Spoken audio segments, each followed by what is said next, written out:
They can punish counterfeiters. They can protect inventions. That's the Patent and Trademark Office, Copyright Office. They can create federal courts inferior to the Supreme Courts. Do you know, by the way, ladies and gentlemen, that the Constitution only requires that we have one federal court? The United States Supreme Court is all that's required here. Everything else that we have, the entire bureaucracy of the federal court system, has been created by Congress. They could abolish it all if they chose to and just give us a United States Supreme Court.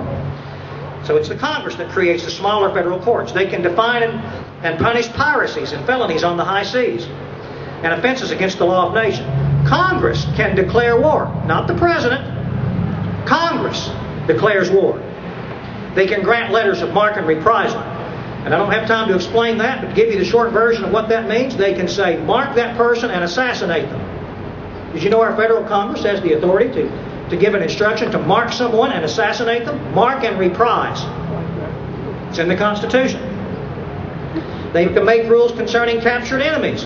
This Guantanamo Bay thing, it's fine the President's got an opinion, but Congress has the authority, all legislative power.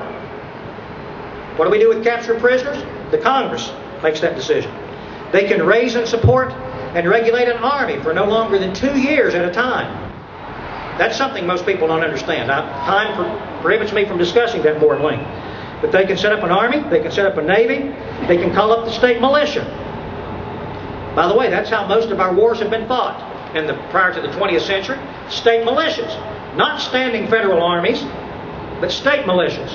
We need to really work on that issue in Tennessee to strengthen the effectiveness of the organization of our state militias. You state representatives that are here, hope you're listening to that. I'm not going to count on the federal government to come to my rescue. Okay? State militias.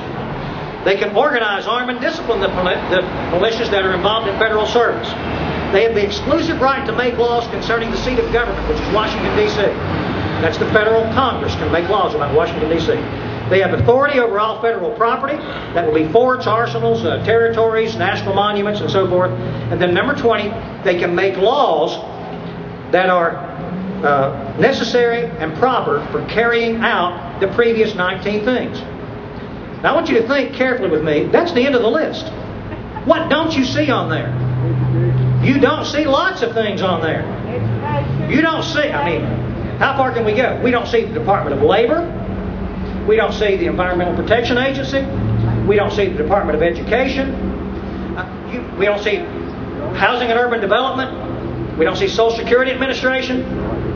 All of those things were reserved by the states and by the people.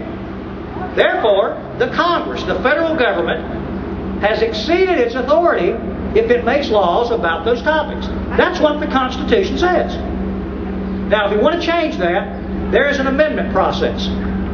If we want to amend what this document says, then let's go through the amendment process. Let's have it debated. Let's have the Congress vote on it or the states vote on it. There are two procedures to do that. Let's amend it, but let's not be so dishonest as to ignore it. Let's follow it. And so I say that to all the elected representatives that are here. Before you cast a vote on anything, I don't care if it's on the city level, county level, state level, federal level, ask yourself this question first. Have I been given the authority by my constituents to even cast a vote on this topic? And if the answer is no, I don't care if it ends cancer in our time. We shouldn't vote on it. We should say, I don't have authority. It's not an issue of does it do a good thing or can it be helpful or oh my goodness, we need this.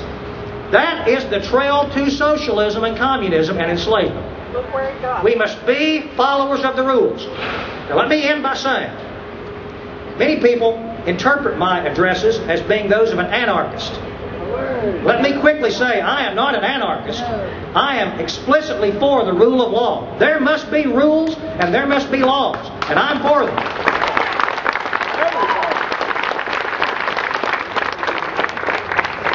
Let me also say that I believe that those that make the laws are also bound by the laws.